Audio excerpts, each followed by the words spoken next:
He announced his affair at my baby shower. I had the last laugh.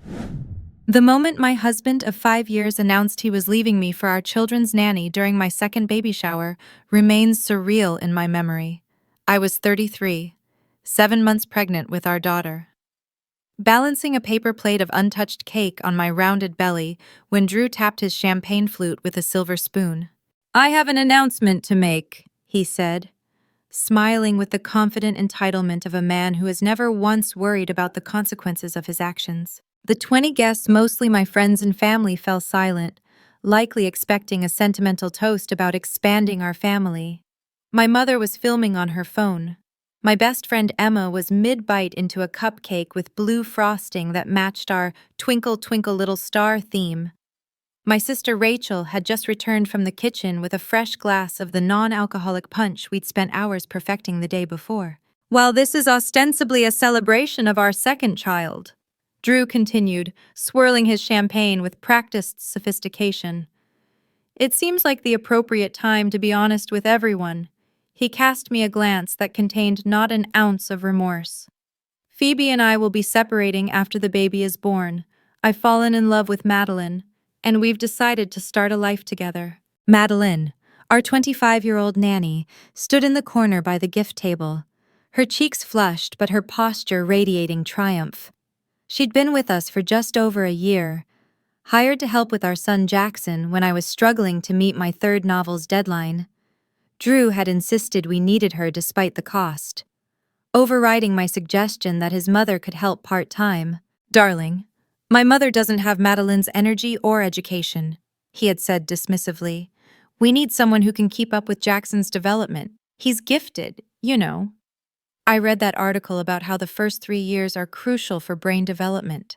Drew had always been obsessed with appearances, with giving our son advantages that often seemed more about impressing his colleagues than benefiting Jackson. The nanny with a child development degree from an expensive private university was just another status symbol. Like his German sports car and the vacation home in Nantucket we visited exactly once a year for the Instagram photos. Now I understood why he'd been so insistent on hiring Madeline specifically. Her energy had apparently been directed toward more than just enrichment activities for our toddler. The silence that followed Drew's announcement was absolute. My mother stopped filming. Emma's cupcake fell to the floor, a smear of blue against the cream carpet that we'd had professionally cleaned just last week in preparation for the shower. I sat perfectly still, hands curved protectively around my belly, as if I could shield my unborn daughter from this moment. "I wanted to be transparent," Drew added, as if he deserved credit for publicly humiliating me. "Madeline and I thought it best to tell everyone at once rather than let rumors spread. We respect Phoebe too much to hide the truth." That's when my sister Rachel threw her punch glass with remarkable precision, drenching the front of Drew's custom-tailored shirt in sticky pink liquid. "Get out," she hissed, already moving toward me. "Both of you disgusting excuses for humans, get out." Drew had the audacity to look offended. "This is my house, Rachel." "Actually," I finally spoke, my voice steadier than I felt. "It's our house, and I'm not going anywhere." The aftermath was as chaotic as you might imagine. Guests departed awkwardly, murmuring sympathies and throwing disgusted looks at Drew and Madeline, who retreated to my bedroom to pack some essentials. My mother wanted to call a lawyer immediately. Rachel suggested something anatomically improbable involving Drew's golf clubs and his favorite orifice. But beneath my shock, a peculiar calm was taking root. Because while Drew's announcement was a horrific surprise, it wasn't actually the most significant revelation of the day. The most significant revelation had come 3 hours earlier when I'd overheard Drew in his home office, speaking with our financial advisor. "She has no idea," he'd said, his tone smug. "Phoebe's never understood money. She thinks her little books bring in pocket change. The offshore account is completely secure. Once the divorce is final, I'll have protected at least 60% of our assets. She'll get the house and basic support, but the real money will be untouchable." I had frozen in the hallway, one hand on my swollen belly, the other gripping the doorframe. My head spun with the implications of what I was hearing. Drew had continued, "Look, I've structured her publishing income to flow through the LLC. She signs what I put in front of her. As far as Phoebe knows, her advance barely covered our trip to Bermuda last year. And she's never questioned the numbers. Our financial advisor, Kevin, had sounded uncomfortable. Are you kidding? She's a novelist, lives with her head in the clouds. Last month she called me from the grocery store because she couldn't remember our PIN code. The woman can create entire fictional worlds, but can't manage a basic checking account without help. Drew's laugh had been cold, dismissive. Trust me, Kevin, Phoebe won't have a clue until it's too late. I'd backed away silently, mind racing. The baby shower guests would arrive soon, and I needed time to think. Because contrary to my husband's conviction, I understood perfectly well what my little books were worth. My first novel had been a modest success, but my second and third had spent a combined 52 weeks on the New York Times bestseller list. My British publisher had recently closed a significant television adaptation deal. The advances for books 4 and 5 were substantial, life-changing money that would secure our family's future. Or so I had thought, apparently. Drew had been systematically hiding my earnings, diverting funds, and preparing for this moment for longer than I could comprehend. And he'd done it all while believing me too stupid, too focused on my little stories to notice. But I had noticed things. If not the financial manipulation specifically, I'd noticed the emotional withdrawal, the growing contempt barely disguised as affectionate teasing, the late nights working that left traces of unfamiliar perfume on his shirts. I'd noticed how he increasingly spoke over me in social situations, correcting my recollections of events we'd both attended as if my memory was fundamentally flawed. I'd registered his impatience when I talked about my writing process, the way he checked his phone or redirected the conversation to his own career achievements. I simply hadn't wanted to acknowledge what it all meant. Not with one child already and another on the way, not with a book deadline looming and my mother's recent health scare and the endless, exhausting demands of maintaining the perfect life Drew insisted we project to the world. So while tears streamed down my face as the last guest departed my ruined baby shower, they weren't tears of shock or heartbreak. They were tears of pure, clarifying rage, because Drew had underestimated me in the most fundamental way possible. And I was about to ensure it was the last mistake he ever made at my expense. You need to call Simon, Emma insisted the morning after the baby shower disaster, pacing my kitchen while I mechanically prepared Jackson's breakfast. My 3-year-old son was still asleep upstairs, blissfully unaware that his father hadn't come home last night. Simon Kelly was my college friend who had become one of Boston's most ruthless divorce attorneys. We'd fallen out of regular contact in recent years, another casualty of Drew's subtle campaign to isolate me from anyone he couldn't charm or control. Simon's too aggressive, Drew had said dismissively when I'd suggested inviting Simon and his wife to dinner 2 years ago. All that pro bono work for domestic violence victims has made him bitter. Plus, he still dresses like a grad student. We're not really in the same social circle anymore, are we? I'd accepted this assessment at the time, allowing our friendship to fade to occasional holiday cards and perfunctory birthday text messages. Now I wondered how many other relationships Drew had strategically pruned from my life, leaving me more dependent on him and his carefully curated social world. I will call Simon, I promised Emma, spreading peanut butter on toast with robotic precision. But first, I need to understand exactly what I'm dealing with. Emma took the knife from my hand gently. You're pregnant and in shock. Let me finish this. Let me help. I surrendered the knife, suddenly exhausted. He's been stealing from me. For years. I heard him yesterday, bragging about how he's hidden my money. Emma's expression hardened. That manipulative bastard? I always thought his Phoebe's so dreamy and impractical routine was condescending, but this is criminal. He made me believe my books were only modestly successful, I continued, sinking into a kitchen chair. He showed me statements, explained how advances are offset by returns and marketing costs. He convinced me that without his financial management, we'd barely be middle class, while he was hiding the real money offshore. Emma finished, her voice tight with anger.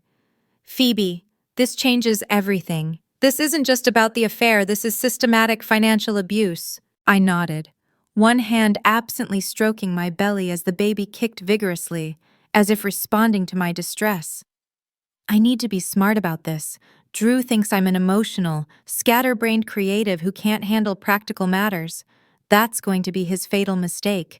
Emma looked at me with a mixture of concern and admiration. I haven't heard you sound like this in years. You almost remind me of MIT Phoebe. MIT Phoebe, the version of me that had existed before I met Drew. The double major in English literature and economics, who had planned to work in publishing before writing her own novels. The young woman who had managed her meager student budget with meticulous precision. Who had negotiated her first book contract without an agent because she'd researched industry standards exhaustively somewhere along the way. I'd allowed Drew's narrative about me to supplant my own self-knowledge. His constant jokes about my creative brain being unsuited for practical matters. His insistence on managing our finances because it stressed me out.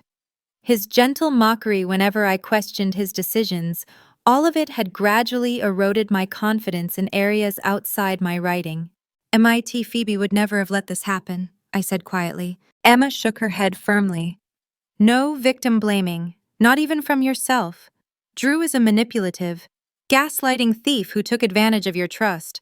But MIT Phoebe is still in there, and she's about to make him regret every condescending remark he ever made.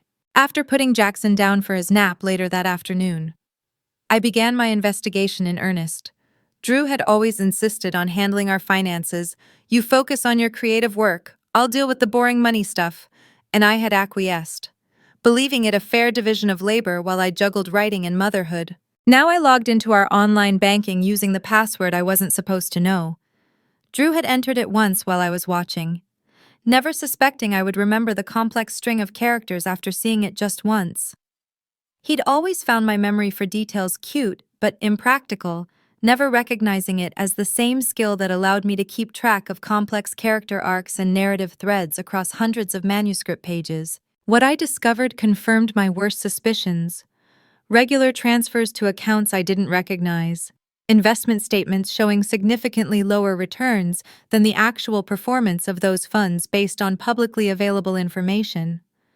Tax documents with deductions that made no sense for our family situation. I found the LLC Drew had mentioned Harrington Creative Management, which apparently received all my publishing income.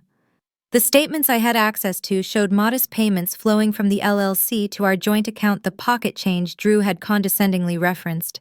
But where was the rest going? I took meticulous notes, my novelist's eye for detail serving me well as I constructed the narrative of my husband's betrayal, not just the affair, but the financial infidelity that had apparently been ongoing throughout our marriage. When Jackson woke from his nap, I closed my laptop and returned to mothering mode, building block towers and reading stories with animated voices while my mind continued processing everything I'd learned. That night, after Emma had taken Jackson to her apartment for a special sleepover with Auntie Em, I called Simon. "Jesus Christ, Phoebe," he said after I recounted the baby shower scene. "I always thought Drew was a pretentious ass, but this is sociopathic." "That's not why I'm calling," I said, keeping my voice low despite being alone in my writing studio at the back of our garden. "The affair is almost irrelevant compared to what I've discovered about our finances."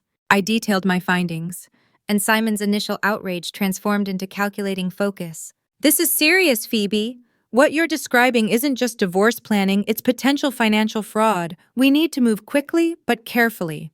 Are you absolutely sure you want to do this with the baby coming?" "I'm sure," I interrupted. "My daughter deserves better than a father who would announce he's abandoning her before she's even born. And I deserve better than a husband who's been stealing from me while convincing me I'm too stupid to manage my own money." Simon was silent for a moment. "Okay, here's what we're going to do. Over the next 2 weeks." Drew settled into a bizarre routine. He had moved most of his clothes to Madeline's apartment but returned to our house frequently to check on Jackson and make sure I was taking care of myself during the pregnancy. His concern was as genuine as his Rolex and expensive fake he'd purchased in Hong Kong and passed off as real to impress clients. I played the role he expected, shell-shocked, emotionally fragile, alternating between tearful pleas for him to reconsider and resigned acceptance of our inevitable divorce. It wasn't entirely an act. The betrayal stung in ways I couldn't have anticipated, and the physical strain of late pregnancy combined with the stress of my collapsing marriage left me exhausted. But beneath the surface, I was executing Simon's carefully constructed plan with the same disciplined focus I applied to plotting my novels. Step 1 was securing my intellectual property. I contacted my literary agent, Margot, who was horrified by both Drew's personal betrayal and the financial scheme I outlined. The fucker, she spat during our emergency lunch meeting at her office.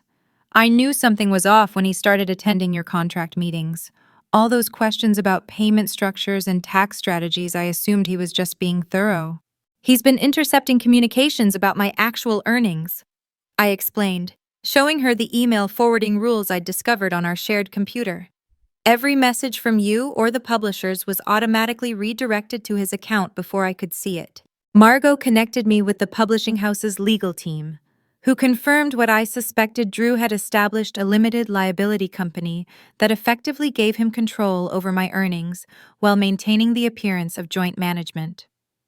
The signature on several key documents was technically mine, but showed subtle inconsistencies that suggested forgery.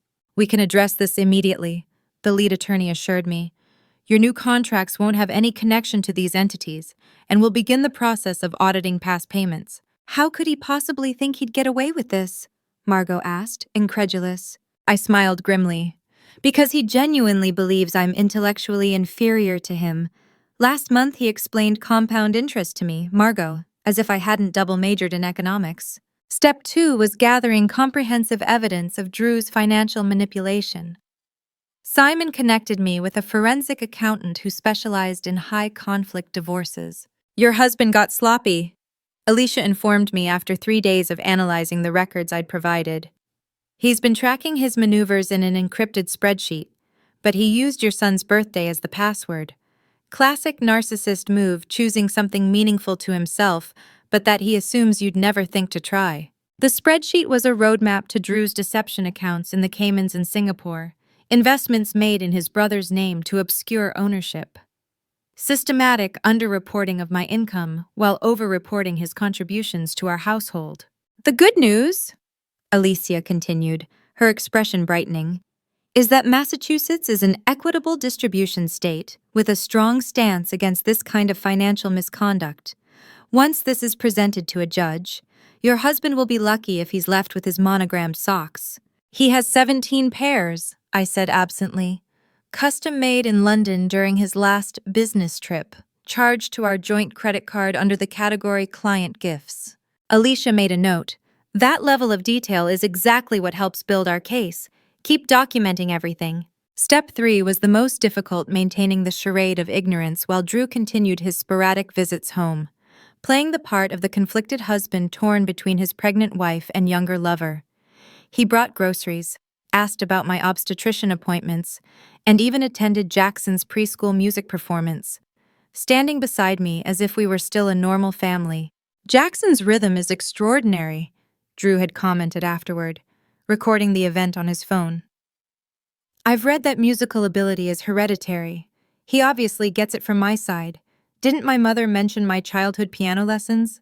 I had smiled weakly, not bothering to remind him that his mother had actually told me Drew had quit piano after 3 lessons because he refused to practice. Another convenient revision to suit his self-image as a Renaissance man. I know this is hard, he said one evening after putting Jackson to bed, a task he'd rarely bothered with before moving out. But I think we can handle this like adults, for the kids.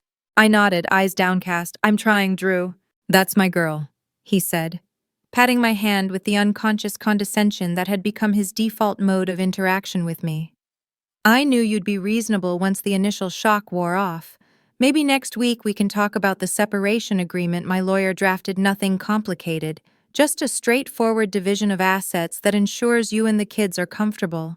That sounds sensible, I managed, imagining the expression on his face when he realized just how reasonable I intended to be. Perfect. And don't worry about money in the meantime. I've transferred enough to the household account to cover expenses until we formalize everything. The generous transfer he referenced was exactly $2,500, approximately one-tenth of our typical monthly expenses and less than I spent on groceries most months, given Drew's insistence on organic everything, and imported specialty items that improved his self-image as a foodie. I had discovered this insultingly insufficient sum that morning, but said nothing. Instead, discreetly moving $100,000 from our joint investment account to a new account established in my name alone, as advised by Simon. Under normal circumstances, such a move might have been legally problematic during divorce proceedings, but given Drew's documented financial misconduct, it was a justified protective measure. "Thank you," I said meekly. "I appreciate your support during all of this." Drew smiled magnanimously. "We'll all get through this transition, and I'll always take care of you. Phoebe, you know that." As he left that night, I received a text from Simon, "Everything in place, ready when you are." I responded with a single word, "Tomorrow." Drew arrived at our house the following evening, looking relaxed and confident, an expensive bottle of wine in hand despite my pregnancy. "For after the baby," he explained, setting it on the counter. "I thought we could discuss the separation agreement over dinner. I picked up sushi from Oishi, your favorite." It was a classic Drew manipulation tactic, using my preferences against me, presenting himself as thoughtful while pursuing his own agenda. In the past, I might have been touched by his apparent consideration. Now I recognized it as the calculated move it was. "That sounds perfect," I said, gesturing to the dining room table where I had already set places for two.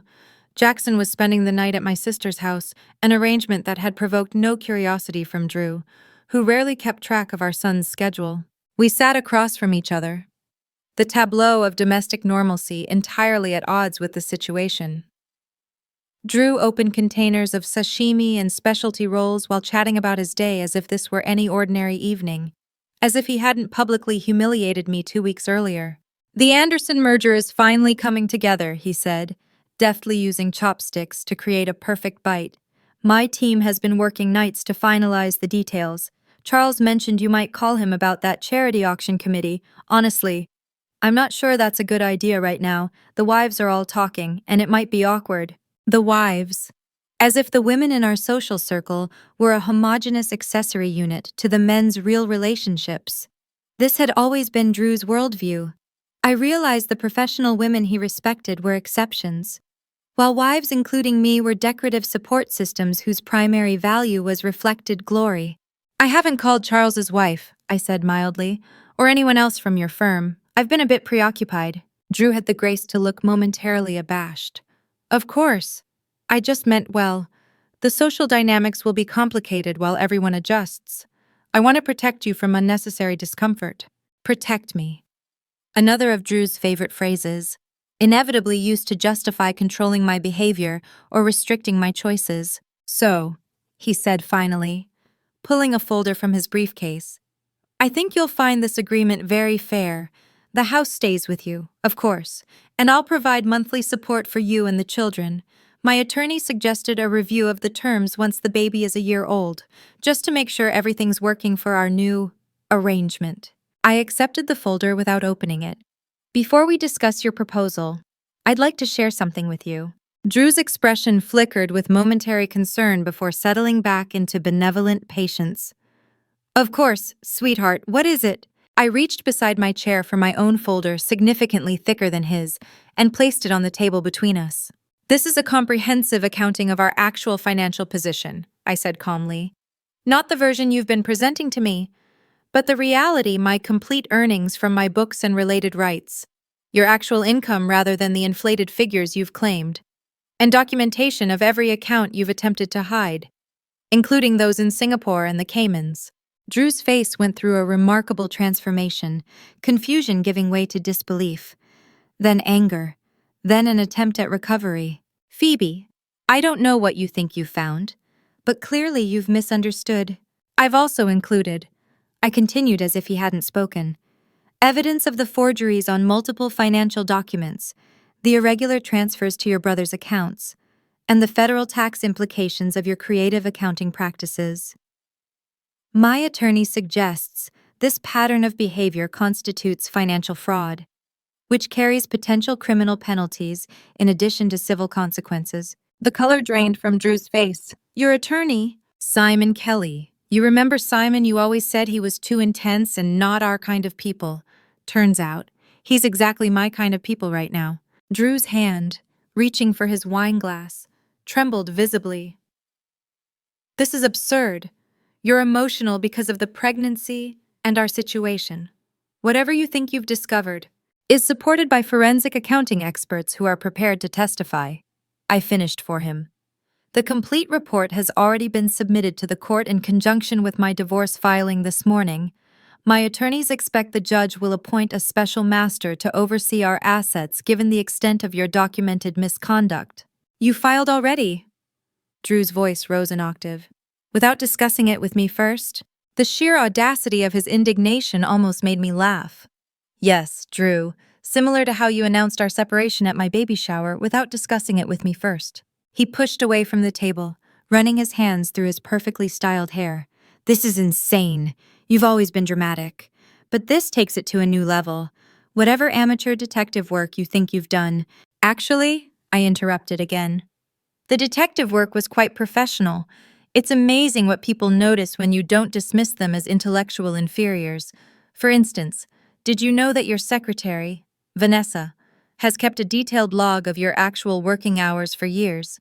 Apparently, she wasn't convinced that your frequent client dinners with Madeline were legitimate business expenses. Drew's expression hardened.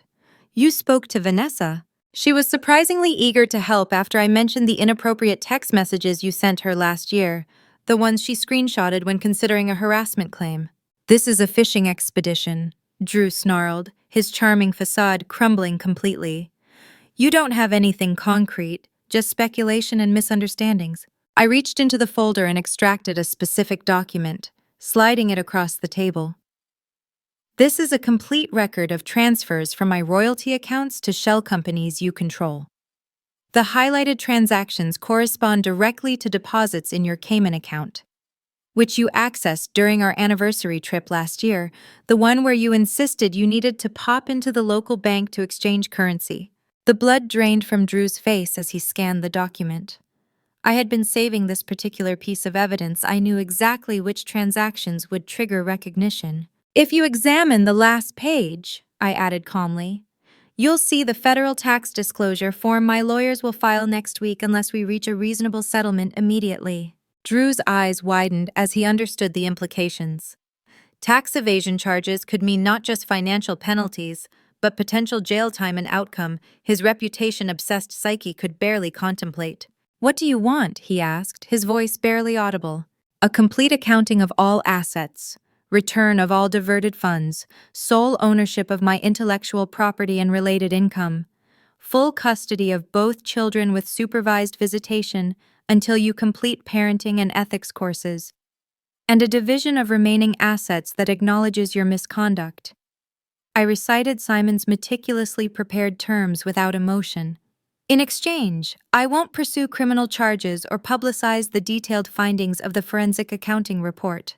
Drew stared at me with a mixture of rage and disbelief. You've been planning this for weeks. Actually, just 2 weeks, I corrected. Since I overheard you on the phone with our financial advisor hours before your charming baby shower announcement. You'd be amazed how efficiently one can work when properly motivated. He stood abruptly, overturning his wine glass. Red liquid spread across the white tablecloth like blood, a visual metaphor so on the nose I would have edited it from one of my novels. You won't get away with this, he threatened. But his voice lacked conviction. No judge will. Every judge will. I interrupted for the final time. The evidence is overwhelming. Drew, you've committed documented fraud against your pregnant wife while conducting an affair with the nanny of your existing child. There isn't a court in Massachusetts that will look favorably on your position. For a tense moment, I thought he might become physically aggressive, something he had never done before, but seemed suddenly possible given the cornered animal desperation in his eyes. Instead, he snatched his folder from the table and stormed toward the door. My lawyers will contact yours, he spat. This isn't over. Actually, it is, I replied, remaining seated. And Drew, take the sushi with you when you go. I've developed an aversion to raw fish during this pregnancy. Must be my body's way of protecting me from potentially toxic substances. After the door slammed behind him, I allowed myself a single moment of satisfaction before texting Simon, Phase 1 complete. He took the bait. Simon's response was immediate, excellent. Expect panic-driven attempts at asset movement within 24 hours, all monitors in place. The following week unfolded exactly as Simon had predicted. Drew made increasingly desperate attempts to access and move funds, each one documented by the financial monitoring system Simon had established with the court's approval. His lawyer, a normally formidable litigator from his firm, contacted Simon with progressively less aggressive settlement offers as the evidence of Drew's misconduct became impossible to dispute. He tried to liquidate the Vanguard account at 2 a.m., Simon reported during our daily update call. The automatic alert system flagged it, and the transaction was blocked. He's getting sloppy. What about Madeline? I asked. Any sign she's involved in the financial side? None so far. From what we can tell, she's been a beneficiary of his largesse but not a co-conspirator in the fraud. Though she did try to use one of your credit cards yesterday, it was declined and flagged. I rubbed my belly absent-mindedly as the baby kicked. Has he told her the truth yet? Do you think about his actual financial situation? Hard to say. The credit card attempt suggests she still believes he has access to funds. The real test will come when she realizes he can't maintain the lifestyle he's promised her. I thought about Madeline Young, ambitious, clearly attracted to Drew's success and status. Would she stay when she discovered he'd been living beyond his means, supplementing his income with my earnings? When the fancy restaurants and weekend getaways disappeared, part of me felt I should warn her, woman to woman, expectant mother to the woman who had been caring for my son while sleeping with my husband. But that wasn't my responsibility. Madeline had made her choices with open eyes, regardless of what Drew had promised her. I heard from Jackson's preschool director this morning, I told Simon, changing the subject. Drew showed up trying to take him out early, claiming a special father-son lunch. Fortunately, I'd already updated the approved pickup list. We should consider a restraining order, Simon suggested. His behavior is becoming erratic. Not yet, I decided. As long as Jackson's safe at school and with me, I want to give Drew enough rope to hang himself. The more desperate moves he makes, the stronger our position becomes. By the time I went into labor 3 weeks later, we had reached a settlement that exceeded even my most optimistic expectations. Drew surrendered all claims to my intellectual property and future earnings, agreed to repay every dollar he had diverted plus interest, accepted supervised visitation with both children, and walked away with roughly 15% of our marital assets, significant enough to avoid complete humiliation, but far less than he would have received in an equitable division without his documented fraud. The final negotiation had been conducted while I was in early labor, Simon conferring with me between contractions. He's desperate to avoid criminal charges, my friend and attorney explained, showing me the latest proposal. His firm has placed him on indefinite leave pending internal investigation, apparently. Some of his creative accounting extended to client funds as well. The Massachusetts Bar Association is involved. He's losing everything, I observed, breathing through a contraction. He brought it on himself, Simon reminded me. Every bit of it. My mother, who had been watching Jackson at her house during this final phase of negotiations, arrived at the hospital in time for the delivery. How are you feeling about everything? She asked while we waited for the doctor. Beyond the obvious physical discomfort. Vindicated, I admitted, but also sad for what might have been, for the family I thought we were building. She squeezed my hand. You're still building that family. It just looks different than you expected. My daughter, Olivia Rachel Clark, pointedly not taking her father's surname, arrived after a mercifully straightforward delivery, as I held her in the hospital room, surrounded by my mother, sister, and Emma. I felt the complex emotions of bringing new life into a family situation very different from what I had envisioned. She's perfect, Emma whispered, gently touching Olivia's tiny hand. And she has a mother who just demonstrated the kind of strength that will inspire her for a lifetime. I'm still not sure how I'll explain all this to her someday, I confessed, studying my daughter's peaceful face. Or to Jackson as he gets older. You'll find the words when the time comes, my mother assured me. You're a storyteller, after all. 3 months after Olivia's birth. With the divorce finalized and my fourth novel completed ahead of schedule despite everything, I received an unexpected package. Inside was a first edition of Jane Eyre, a book I had once mentioned to Drew was significant to my development as a writer. He had dismissed it as depressing feminist propaganda at the time. The enclosed note read simply, "I underestimated you in every possible way. That was my loss. Drew." I placed the book on my office shelf, a reminder not of my failed marriage, but of my capacity to reclaim my power when it mattered most. Later that week, I received another surprising communication and email from Madeline. "I don't expect forgiveness," she wrote, "but I want you to know that I've ended things with Drew. When I discovered the extent of his deception to you, to me, to everyone, I couldn't continue the relationship. He's not the man either of us thought he was. I'm moving back to Chicago to start over, and I deeply regret the pain my choices caused you and Jackson." I considered responding but ultimately decided against it. Some chapters needed to close without additional dialogue. Instead, I forwarded the email to Simon with a brief note, "FYI, seems Drew is now completely alone with his consequences." "Poetic justice," Simon replied. "How's the new book coming?" The new book, my fourth novel, and the first I had written entirely after discovering Drew's betrayal, was different from my previous work. Darker in places, funnier in others, with a protagonist who gradually discovers her own power after years of subtle diminishment. My early readers called it my most honest work yet. "It's nearly ready for submission," I told Simon, "and this time I'll be reviewing the contract myself."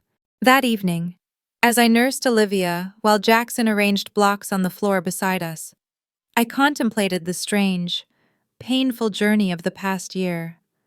There would be challenges ahead co-parenting with Drew despite our history, rebuilding my self-confidence, eventually considering whether to trust enough to love again. Drew had been demoted at his firm rather than fired outright, a courtesy extended primarily due to his father's long association with the company's founding partner. He was now working in a satellite office in Providence, his career trajectory permanently altered. Madeline was gone, his reputation in tatters, his financial situation reduced to a fraction of what it had been. I took no joy in his downfall, but I recognized the necessary justice of it. Every consequence he faced was the direct result of choices he had made, choices to deceive, to steal, to betray those who had trusted him. As for me, I had my children, my writing, my financial security, and a profound new understanding of my own capabilities.